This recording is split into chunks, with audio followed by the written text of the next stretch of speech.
Good.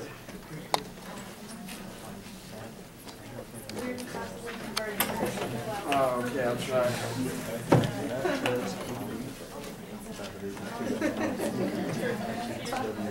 I'm not too strong from Paul.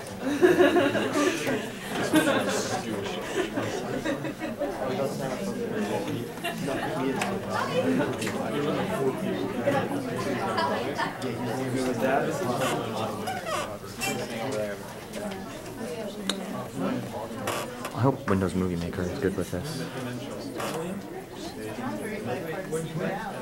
What's that? I hope Windows Movie Maker is pretty good. It is.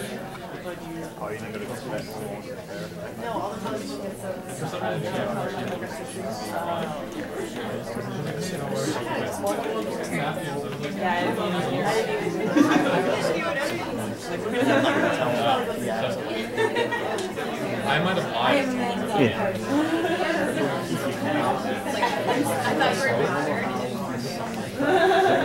Where's Mansfield? She has to make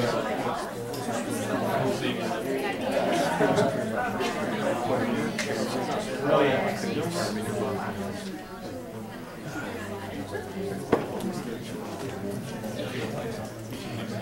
Really good reporting.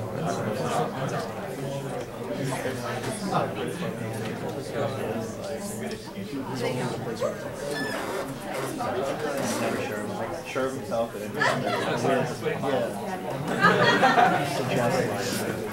My mother's confirmed. I apologize. What's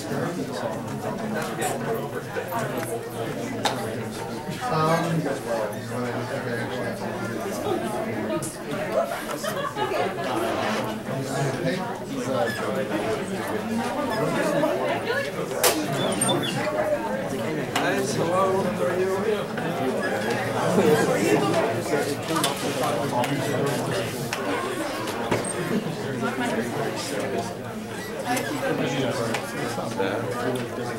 Not great. It's not bad. True. Look, we're going up a little bit. Yeah, we are. The wings are almost full. All right, guys. Thanks for coming out tonight. My name is Tim Riggi, the debate committee chairman for the College of Public Health. We should have some really good debate on some really important topics tonight. So it should be a lot of fun, really interesting. There's going to be a question and answer segment at the end of each topic. So hopefully you guys will sort of be the fuel for the fire, if you will, for some of the dialogue and ask good questions. So without further ado, I'll turn it over to our moderator tonight, Professor Hume. Thanks. All right, hi everybody. For those of you who don't know me, I am Professor Hume from the Political Science Department, and it's occurring to me that now that I have a captive audience, if you haven't registered, or you haven't declared the political science major yet, and you're thinking about it, and you'd like to do so in time to get an advisor within the political science major before you register for spring classes, I'm the person to come to. So I mean, you can talk to me today, and we can try to figure out a time to do that, or I'd say come see me as soon as possible. So tonight we're going to have our debate. In terms of the format, for those of you, if this is your first time at one of these events, we're going to discuss 4 topics. They all look very interesting. In terms of the structure, there are going to be opening statements from each side. That'll be 1 minute and 30 seconds each. And then we'll have a back and forth period that's 5 minutes. Then after that, there's going to be a question and answer section, which is going to be 5 minutes. And I'm presuming people are going to be lining up on the 2 sides. So during the opening statements and in the back and forth, think about questions that you'd like to ask to try to challenge or perhaps supplement the arguments from the 2 sides. Then after that, we'll have 1 minute closing statements.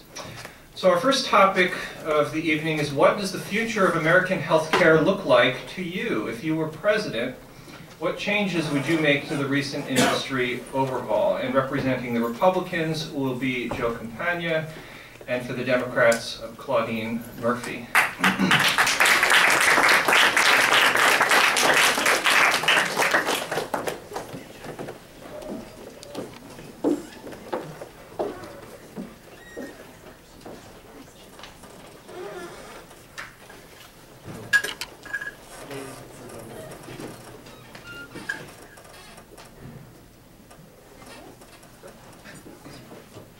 begin by sharing a story.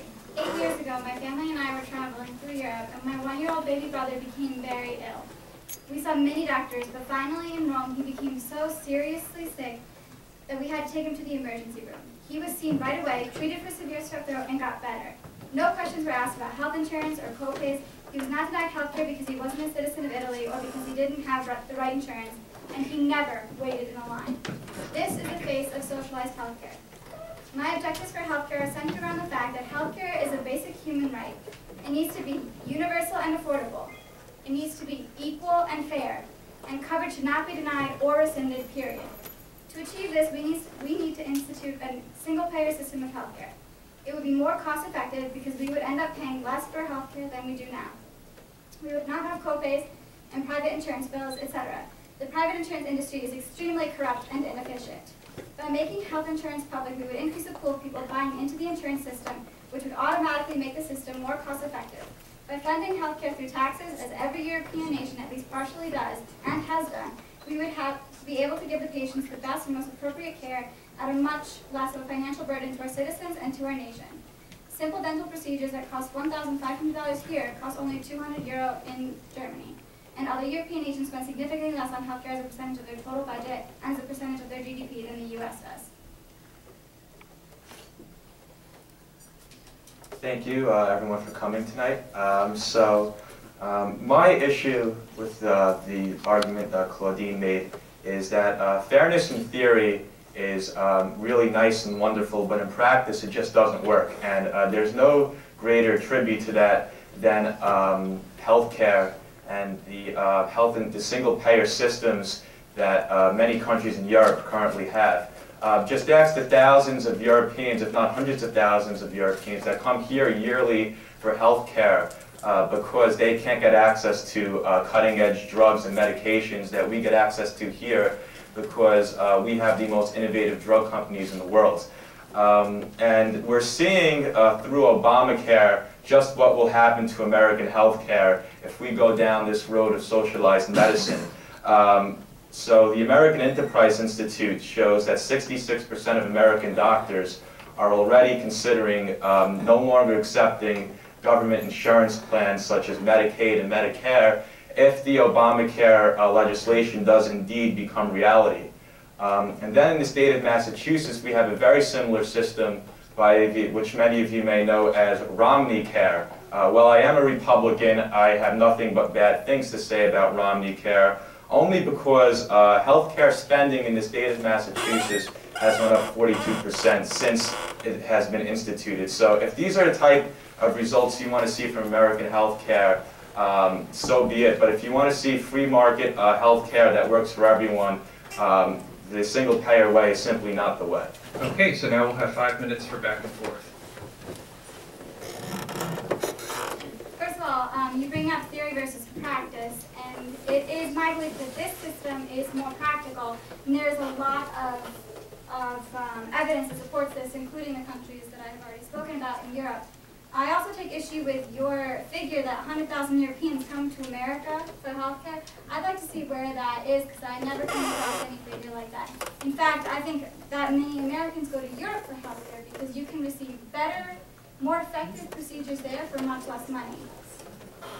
Well, I think you would have to look no further than the many world leaders that come here each year, whether it's been after they're exiled from their countries and near dying or just near dying period, that come here to receive health care. Furthermore, if you walk into any New York hospital, whether it be Columbia Presbyterian, Lenox Hill, NYU, these are some of the best medical institutions in the world, might I add. You would meet many German, British, French families receiving health care. I'm not quite sure if that would be the case if you walked into a hospital, per se, in Paris or Rome.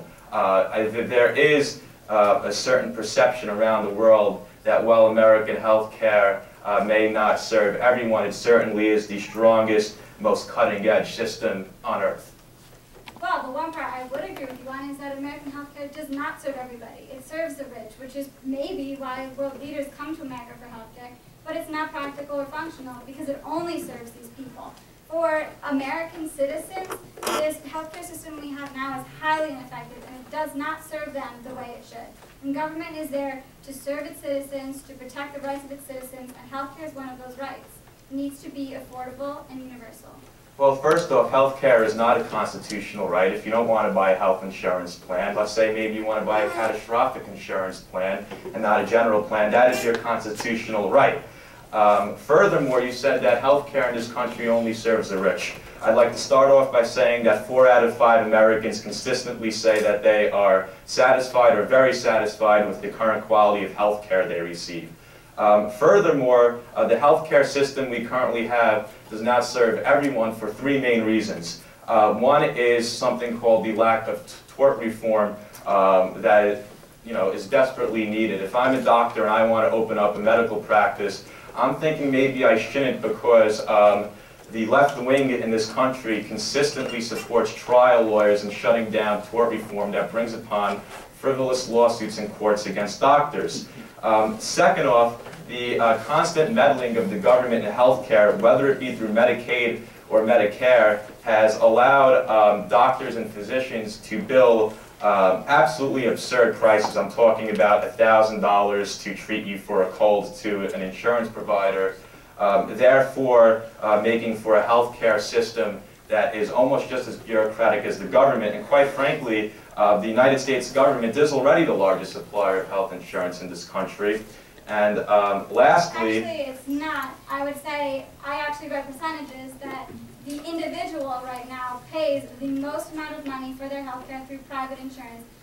Federal government takes the second place in covering the cost of health care. Also, I'd like to go back to what you said about the U.S. being extremely innovative, one of the most, if not the most innovative country in the health industry. That's absolutely incorrect. The U.S. healthcare industry actually lags behind in information technology from many other countries in the world. And the system of healthcare that I propose would encourage innovation in doctors and medical experts because they would now have the resources and the incentive to find more effective methods of treatment.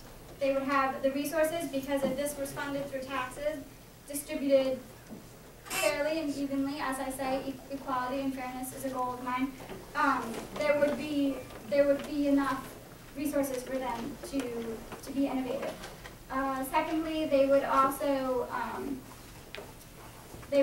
be finding the most effective methods of treatment instead of just finding the most expensive methods of treatment. Because as it is, the system now, doctors will actually prescribe the most expensive method of treatment because they want to bolster their own paychecks. Under my proposed health care plan, that wouldn't even really be an option. I've got a question for everyone. So let's say you're a pharmaceutical company and you are on the verge of creating a cure for cancer. If the United States was to take away all of your profits, but Germany was to let you keep your profits, which could go towards research and development for other products, how many of you would invest your company's resources in the United States? How many of you would invest them in Germany, where you could keep your profits for research and development? I saw no hands go up for the United States. I saw a few hands go up for Germany. And well, fortunately, we'll have the opportunity to hear from the audience directly because now it's time for a question and answer period. So I don't know, do you guys want to handle it by lining up or just to go to individual microphones? And while we're doing that, if anybody's in the back looking for a seat, please please come down. Sonia will come up if you have a question. Raise your hand.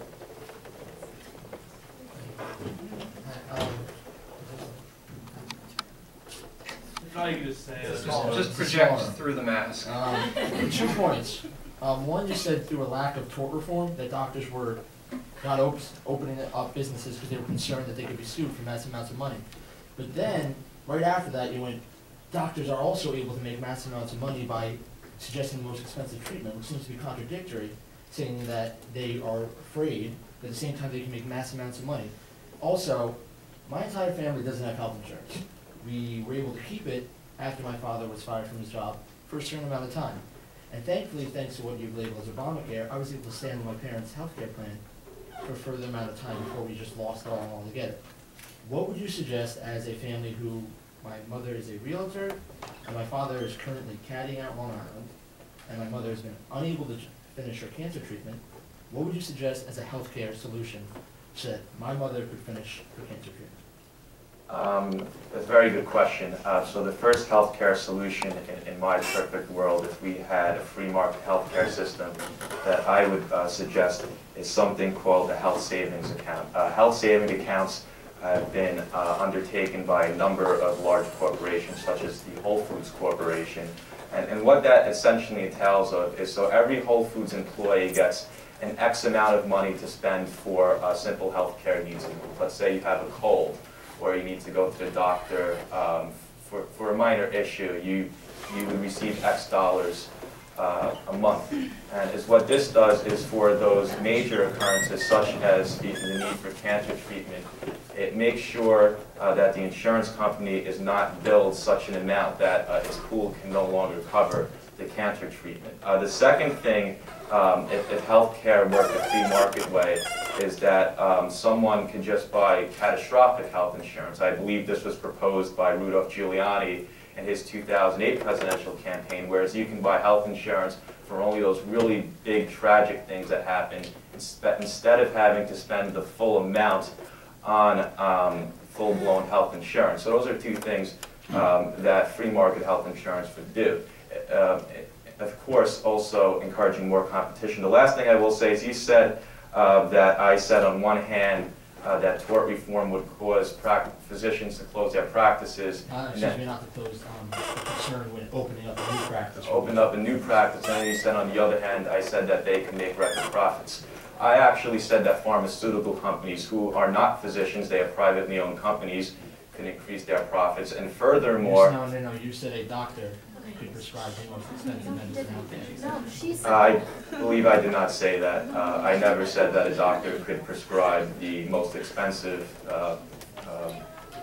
medicine out there. I think that doctors should prescribe the most efficient medicines out there, actually at the lowest cost needed to properly prescribe whatever ailment may be had. Okay, because time is short, maybe a second question that we can ask. Oh, of course. I'd like to answer your question as well, because under my proposed system of healthcare, your family would never be without healthcare. It would be universal. Everybody would always have it. Secondly, this socialized type of healthcare makes more sense for businesses, because businesses, as they are right now, spend the most amount of their profits and of their money on healthcare. Under a socialized healthcare plan, under a single-payer system, they wouldn't be. And the effect of not having a single-payer healthcare system is that businesses are impeded. American innovation is impeded because labor force trends indicate that workers are choosing careers based on their co-payments, pre-existing conditions, etc. Businesses in the U.S. also are, right now, as the system is, incurring a triple tax, essentially, because they pay for insurance programs through health benefits for their employees. They pay higher insurance premiums, this is the second tax, hidden tax, to make up for the fact that Medicaid and Medicare reimbursements do not often match the total hospital costs hospitals incur in treating these patients. And if we have a socialized system and everybody is buying into the system, we wouldn't have the problem of private versus public. And thirdly, the problem would be eliminated if the healthcare industry was entirely socialized and not just public, and not just a public industry for a small percentage of the population, because subsidizing the cost of treating America's uninsured, again, means a higher insurance premium for businesses. So if we don't have these uninsured, it makes much more sense for everybody. Okay, we don't have time for another question, but you've been so patient in the back, perhaps you make a comment.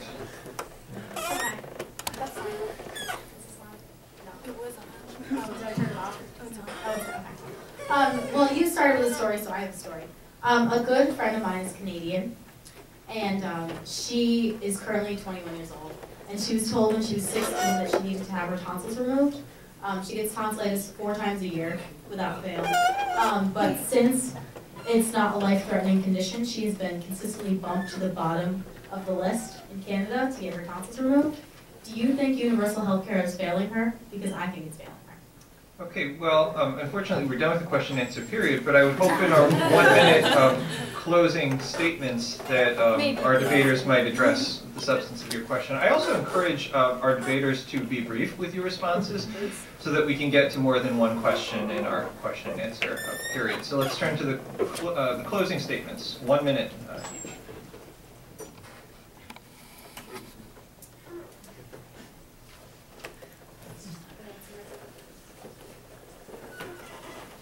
In closing, I'd like to reiterate that healthcare needs to be universal and affordable, equal and fair. This is best achieved through a national single-payer health insurance system, which is the most economically and practically efficient. It also has the most benefits of any system, not just for the price, but in general, for the most people. The U.S. spent $8,086 per capita on healthcare in 2009, which is $2.5 trillion, the highest by far of every nation, and we don't have much to show for it. The Japanese nation spends $2,729 for each citizen, and most European nations spend between $3,470 to $3,970, which is much, much lower than the $8,086.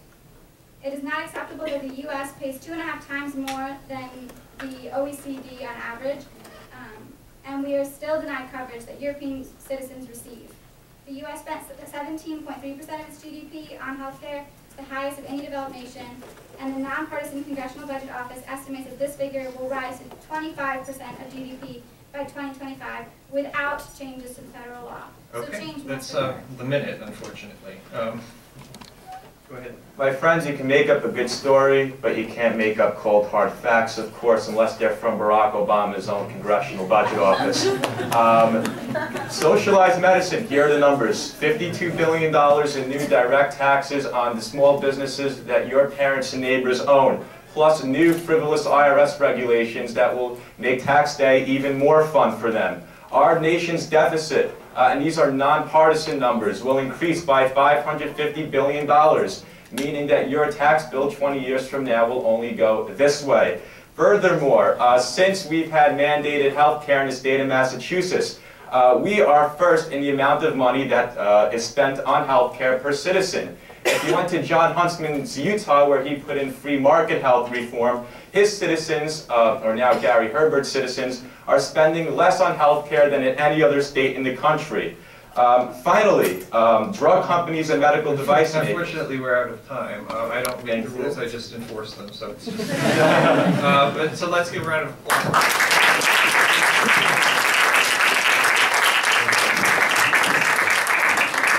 All right, our second debate topic is what should U.S. policy in the Middle East look like now and in the future? How would you, as president, handle the wars in Iraq, Afghanistan, and Libya, as well as attacks in Yemen and elsewhere? For the Republicans on this question, or questions, we'll have Sam Markey, and for the Democrats, Adina Lila.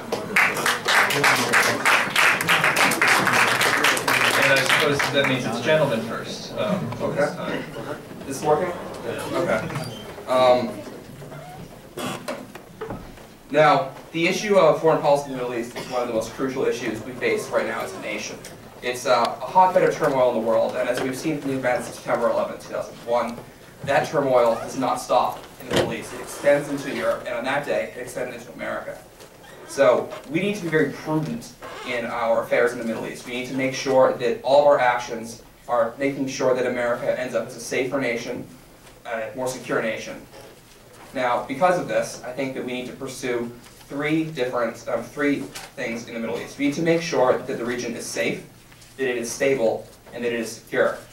If we pursue these three things, we can try to sculpt, or try to turn the Middle East into, from what is now a hotbed of turmoil, into a region that less threatens Western European nations. Now, the Obama administration has done none of this. Now, if you want to talk about trying to create stability in a country, the best way to do that is to have a stable foreign policy yourself. Now, the Obama administration's foreign policy, or lack thereof, has been a serious issue because, well, there isn't one. One day, there's Secretary Clinton out saying Mubarak should be in. The next day, Obama's saying that Mubarak should be out. Apparently,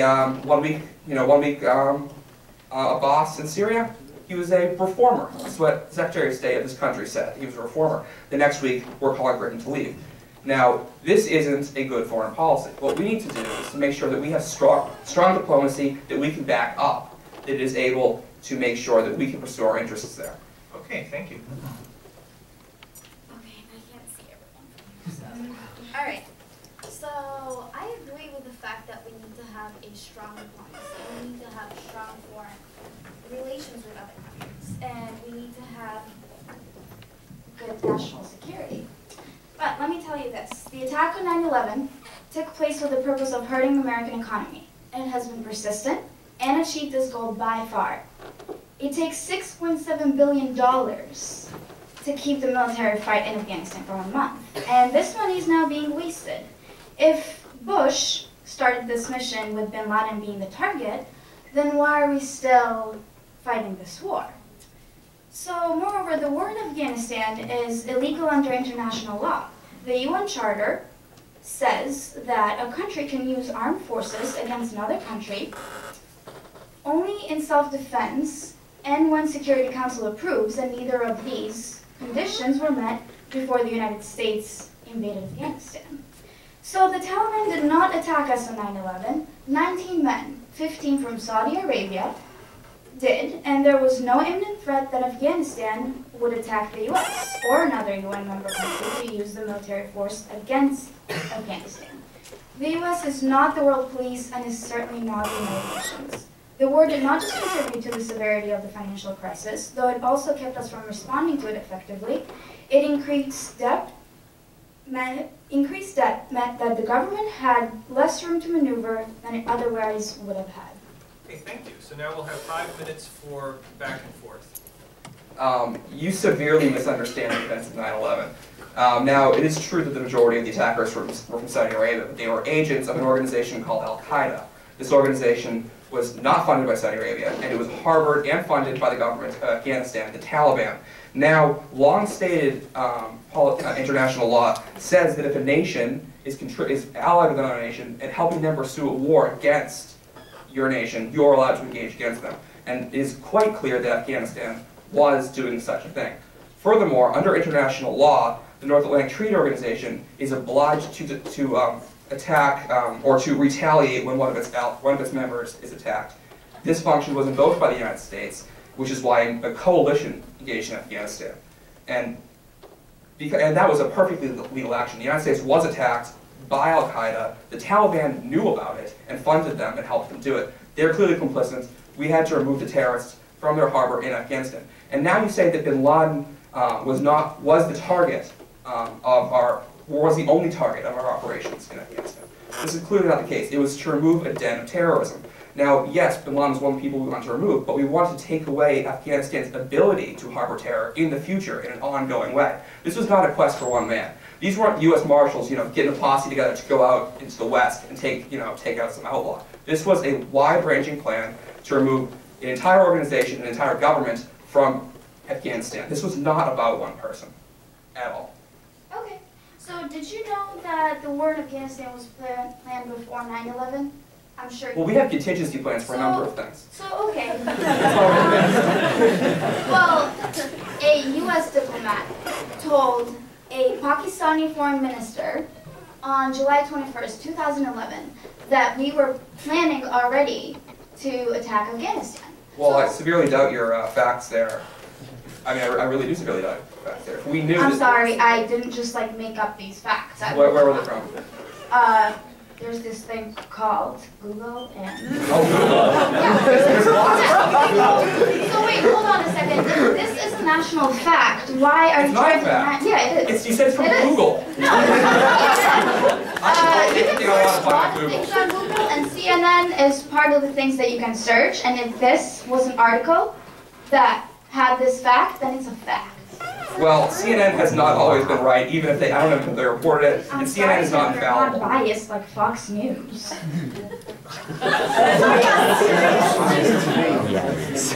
Well, on the side of reality, I believe the United States is absolutely right to engage in Afghanistan. That if we were, why would we plan to attack Afghanistan, a country that has no oil, wealth, or anything? Why did we attack them?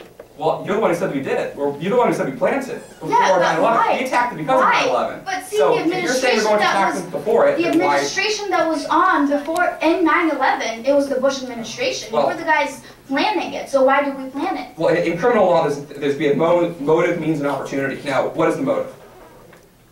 I'm asking you, what is the motive of the United States plan to attack Afghanistan? That's my question to you. I don't know. Well, no, I'm not trying to say that. That's not my theory here, though. That's your theory. So why does your theory make sense? What do you mean? I think it lacks a motive, which is why it's No, wrong. no. The reason why they planned to do it is out of my control, but they did plan to do it. So Well, I don't see that's what would you germane have to to what we're say talking to the about. fact that they did plan to do it before 9/11? See, the real issue here is that this is costing us $6.7 billion every month. And this is hurting our economy crucially. It's not just hurting us a No, little bit. I really disagree that the war in Afghanistan is hurting our economy. If anything, wars stimulate the economy. This can be seen in World War II when it pulled us out of a depression. So if anything, there's a stimulative effect here. But that's beside the point, that we're paying some $1 billion a month in order to defend American freedom in a country that we're trying to make stable that has really never been stable in recent history. And this country has continually harbored terrorists. There are currently Al-Qaeda fighters there. There are currently Taliban fighters there. And these people have shown a willingness to attack the United States, our allies, and our forces abroad. So this is clearly a mission we should be involved in. I would disagree. Because worries about the war-inflated debt deficit constrain the size of the stimulus, and they continue to hamper our ability to respond to the recession. With an employment rate remaining stubbornly high, the country needs a second stimulus. But mounting government debt means support for this is low. The result is that the recession will be longer, output lower, unemployment higher, and deficit If lower. anything, the would the troops we're employing in Afghanistan be offering employment? I think that's the only correlation I can see there, that this is stimulating the economy and it's employing people, if we're going to make an economic argument. All right, thank you. Now we turn the floor over to the audience. Perhaps those of you with a smartphone or an iPad can go to Wikipedia and do some fact-checking for us and supply that to us in our question and answer period. Anyone?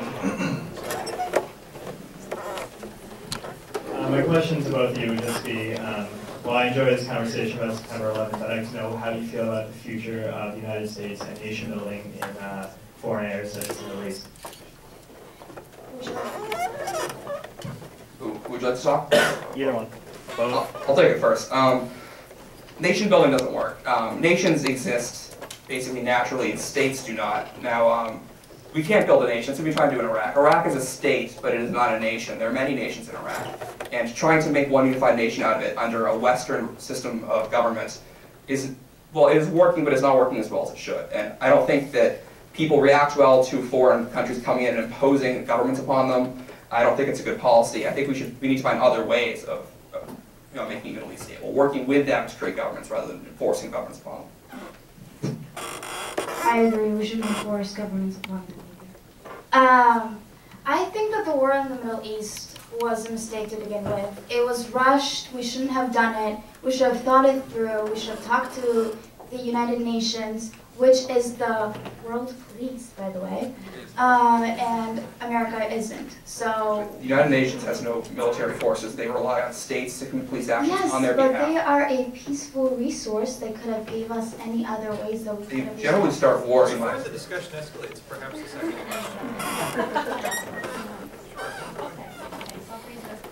I don't need a microphone. Okay, yeah, so you mentioned the UN, and good for you, but I feel like that's a really idealistic thing going on right now. The UN doesn't really have so much the capabilities, and it doesn't have the efficiency to really do what they would do and what has been done and attempted in Iraq and the Middle East. So what do you think exactly they would have been able to do there that would have been actually good, that would actually work out? Well, the purpose of the UN is not to cause war or to have more war going on. And we attacked Afghanistan. This was completely out of line. This was completely a rush. This had nothing to do with what was going on. And as I said, 19 people attacked US on 9/11. 15 of them were from Saudi 3,000 Arabia. died. Where I understand. So if you're saying that it's okay to kill Afghanis, but it's not okay to kill American people. I understand. It's okay to kill Afghan fighters who are terrorists. We can agree on the hypocrisy of the American politics. No, we cannot agree. However, in Afghanistan, that's really hypocritical because we have killed 6 times as much as they've killed us. So an eye for an eye is we're in their only country. what? Obviously, To they make the can't whole kill, world blind. I may be reaching, but perhaps a third question. Could I respond to that? Yeah, can, okay, Sure. We'll have the rebuttal period, but I want to let as many people as possible jump in. I just want to shift the conversation to what the question actually was at the beginning of the debate. Where do you guys see the future of U.S. foreign policy? We can bicker all we want about what we should and shouldn't have done in Afghanistan. That's all fine, but we're here, we're now, we're in our current state of affairs. Where are we going? Okay. I think that it's very hard to lay out a future foreign policy because it's very much reactive, particularly regarding the Middle East. So I was going to go ahead and say what I would have done in the past few months if I were to be President Obama. That would kind of outline my perspective. First, I'll start with Egypt. The policy in Egypt has been shocking to me because Mubarak was an ally of the United States, and he consistently backed the United States, did not provoke anything with Israel. And we said we should remove him, and we did remove him, and now they're governed by a military junta, which few would regard as anything better than a dictatorship. It's probably on par with it. The elections, in the words of the U.S. ambassador to Egypt today in the New York Times, said that she does not know when elections will take place. And the leading party right there now that will likely take a majority in the government is the Muslim Brotherhood, which is a radical Islamic party that is tied to Al-Qaeda. So I find it hard to see how situations improve there. We should have backed Mubarak. We should have put that, or helped him put it down. Libya, iffy. We should have had a strong stance either way in the beginning. We let the French take the lead. That's really never worked out for anybody. We should not have done that. Syria, a country that is a serious problem. They fund Hamas, they fund Hezbollah, and we're calling their leader a reformer, the Secretary of State of this country. That is clearly not a sound policy. We have an opportunity to remove the government in Syria. We should be seizing it, not seizing the opportunity to take out the government in Egypt. That's kind of where I stand in the past few months. Okay, I believe that the war was a mistake, and the only thing we can do from now on is that can we learn from this costly mistake? Can we bring back our economy to the way it used to be before 9/11? And how much 9/11 has cost us, and how many lives it took away, and money that has been spent ever since 9/11. Okay. So now we'll have 1 minute each for closing statements. Yes, I think I, in answer to that question, laid out a lot of what I believe about foreign policy. And that the key thing with foreign policy is that it should be much like monetary policy, predictable. That foreign countries should know where the United States stands on an issue. We should have a policy, just as that, policy is policy. It's not something you make up on the fly. That we should have either have a policy of promoting stability, security in the Middle East. We should actively pursue these things. We should have intelligence forces on the ground so that we know that what we're doing is promoting the goals, and we should have the ability to project power should we need to use it to provide muscle to our diplomacy, because muscleless diplomacy is useless. And I think that the United States is the world superpower. We are the world's preeminent nation. We need to play an active role here. We are the stabilizing force. Nobody will do it but us. Europe can't do it. The Middle East does not have a stabilizing force. The only strong nation there is Israel, and they do not want Israel involved. The United States clearly needs to play an active role and a wise role in the Middle East, and that is something we need to start taking seriously. Was the war in Iraq a diplomatic thing to do? Even if we are going to accept that, we are complete hypocrites and say that bombing Afghans is okay, but bombing Americans is not.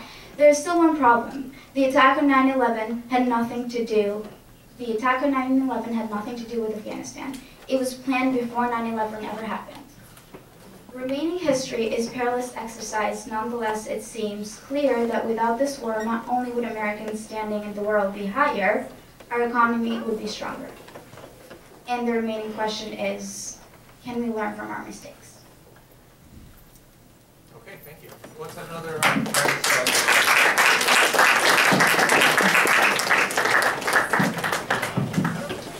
Our third topic is what are your thoughts about the President's recent jobs proposal? What needs to happen to bring America back to or close to full employment? We're actually not done yet, so if we could focus.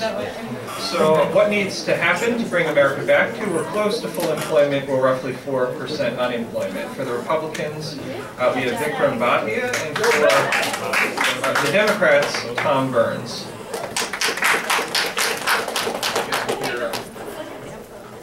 Thank you. The American Jobs Act and Obama's plan to recovery that you're about to hear about is an important step towards an economic recovery as a nation.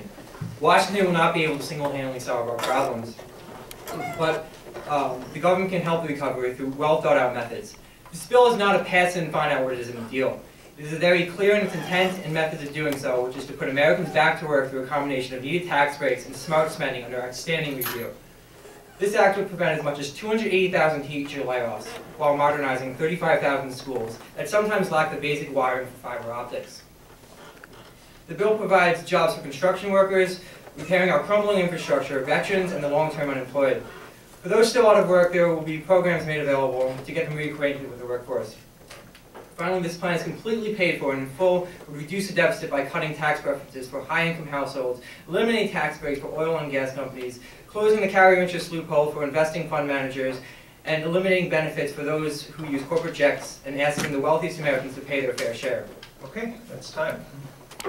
The official unemployment rate in the United States today is 9.1%, with 14 million Americans considered unemployed. That's not good, but if you take into account part-time workers who want full-time jobs, discouraged workers, and those folks who have dropped out of the labor force completely, the numbers are even more appalling. 20% and 31 million people, respectively. We were told by the incoming president in 2009 that his administration's stimulus packages would prevent national unemployment from rising beyond 8%. As usual, the administration got it wrong.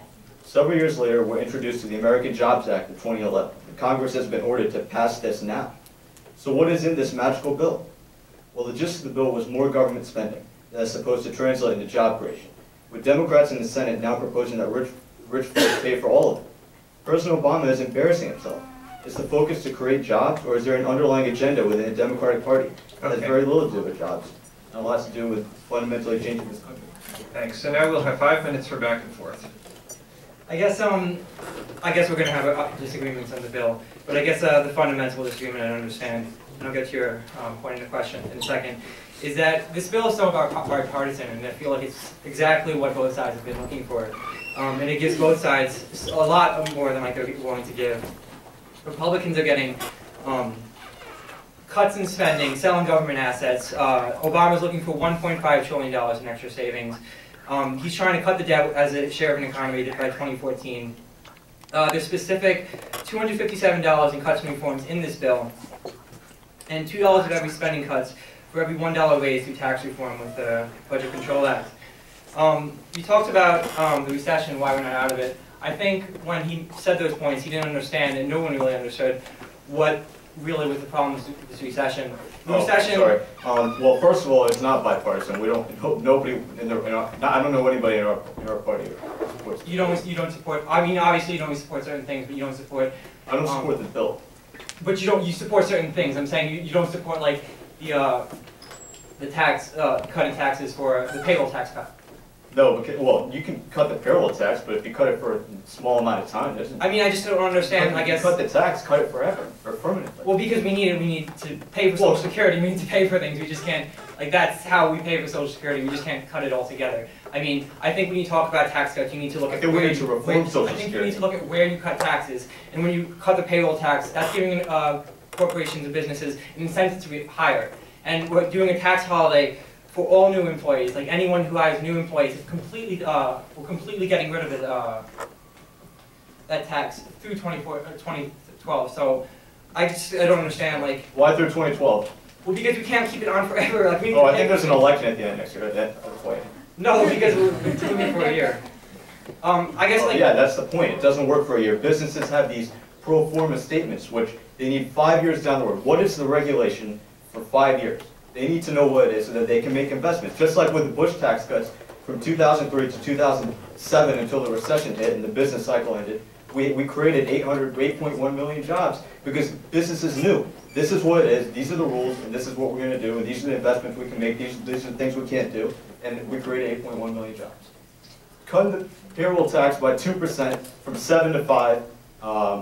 For what, a year? I guess my answer though is stimulus spending. If you're a business person, what does that mean to you? Nothing. I guess my answer is stimulus spending though, because I'd like to thank Mr. Martin for pointing out before that government spending stimulates the economy, as it did in World War II. I think that's basic Keynesian economics. And Yeah, which is- instead of building bridges and roads over in Afghanistan, why don't we build them here and put Americans back to work in construction and other, like, I think we're better than it's a putting them serious back to problem work right in now. Like, construction. people cannot find jobs. It's not a fault of their own. I think our country's better than putting people to work in construction. I think if we lower all the taxes and allow entrepreneurs So no to take construction risks. workers? What are you saying here? Like, there's no middle No, I'm class, saying the there's no folks blue in the plant collar? should not be construction. You obviously need construction workers, otherwise Hughes Hall won't be built, the new thing. But but the focus should not be construction workers. It should be doing what we do best. So let's put come up with 280,000 ideas. teachers back in the classrooms. Let's repair our schools. Let's Most of those teachers do a very bad job, by the way. My mom's a teacher. I know they do a bad job. So you're saying My mom's good. So I'm saying we have bigger classrooms. They have a nice little union. And We they have do big a very classrooms good right job. now. Right now, there's 48 billion in backlog spending in the education system alone, and that's a lot of stuff. And if we build these new infrastructure in the education field, we will have better outcome in our education system. And I think we all can agree. I that think it the needs government's reform. bad for education. It should get out of it. It should be left up to the states. Because like I'm a big Rick Perry fan, but I think he spent too much on education too. And We're not I've seen it in talking Texas. You about don't want. national teachers, though. We're talking about state teachers. We're So giving- if you want education, you we're go to giving the this public money to library and get on the states. internet, and that's how you get a good education, rather than listen to most of the teachers. But we're giving money to the states. I don't understand, like, putting teachers back to work. It's not like we're creating a I national... mean, listen to this.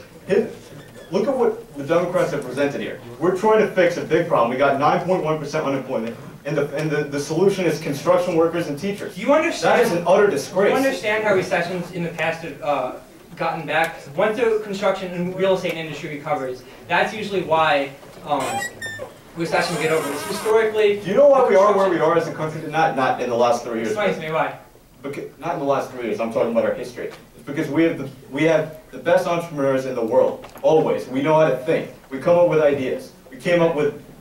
And how do we get that done with the education system? Okay, well that's our back and forth, and I'll say as a teacher, Vikram, I'm totally telling on you. We will now have 5 minutes for question and answer.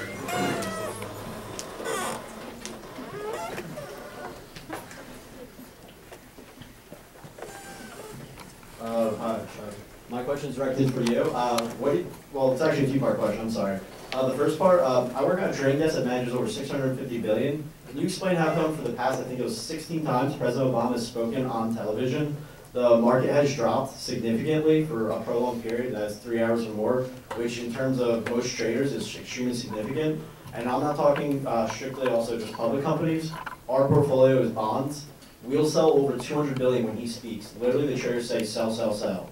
Can you please explain how come we can't have any faith in our president? And secondly, after the stimulus bill expires, what are those workers supposed to do? Where are they supposed to get jobs if the government isn't paying for it? Well, I think, and to answer your last question first, I think that when we put these people back to work, they're spending money, and that creates a multiplier effect, and then it creates more jobs because more people are spending money and putting more money into the economy, creating more demand for products and American products.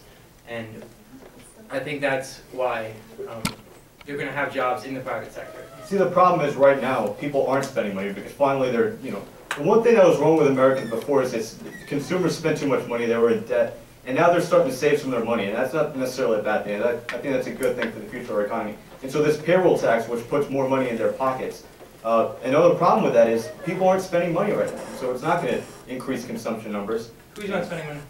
Most people. The rich? I think people who are trying to make ends meet, I think people who are having a hard time right now, they're spending all the money. And when you talk about keeping tax rates low for the rich, I don't understand your logic there because you're saying that we need more money. Well, I just gave you the logic. The debate is about jobs, and I told you what happened when we had to push. So we're not spending, so we obviously need to do something, and the government can step in right here and spend money and create more demand. No, it can't, because it doesn't have any money, and when it spends money, it doesn't work. But this is paid for. Okay, so how about we move on to a second question?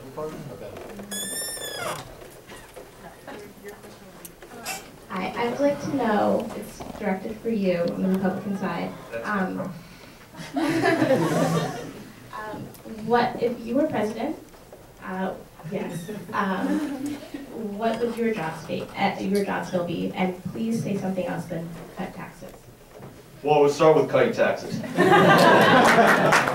would be a lot of this. I think it works best when the government just lets people.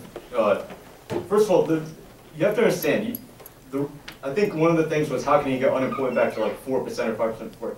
That's not easy to do because there's these things called business cycles, and sometimes you're not in the best of times. So even if you lower taxes a lot, you might not get better than 6 or 7% unemployment. But I think for the long run, I think you need to cut spending in the government so that people are more confident that we're not going. We have a AA credit rating, which is disgraceful. I mean, it's the United States of America. And the other thing is, we need to, along with cutting spending, we need to invest. The spending what we do spend on needs to be things like research and development and not things like the Occupational Health and Safety Administration that goes around killing jobs and at the federal level, and the Disabilities Act where if you're disabled and you get something at work, but then people don't hire you because they don't want to, because they have to deal with too much stuff from the government. We got to get smaller government. That's the key. Smaller government, lower taxes, and 10th Amendment. That's another key, and that's why you should elect Rick Perry now, and then when he's done, and then after him, do Christie or Rubio, and then after him, I'll be 35, I think. So if we wanted to get a balanced budget, through spending cuts alone, we'd have to cut every part of our budget: Medicare, Social Security, defense, and discretionary spending by 25%. By 25%. So I'm saying if that's your option is only cutting spending, then you have to cut everything by 25%. You know, Bush's tax cuts before the recession. Well, there was two of them from starting in 01, and then 03 was the second one, so that's 6 years. The recession was nice. And how has the economy grown, like, compared to Clinton years, when the tax rates are higher, compared to those since the tax cuts? It grew more, 4.4% annualized, and wages grew, whereas real wages grew, whereas in... real wages for who? For the middle class, or just for the rich? I'm not sure specifically. I can tell you, it's just for the rich. What's rich? Do we have define rich. Do we have one more question, or how's our time? One more question. I'm going to go on his, after the Bush tax cuts, we had actually a net loss of like 2.7 million jobs. And in Bush's 8 years, we created less jobs than Barack Obama has created in the last 4 in the private sector. And under President Clinton, we had... The last 4.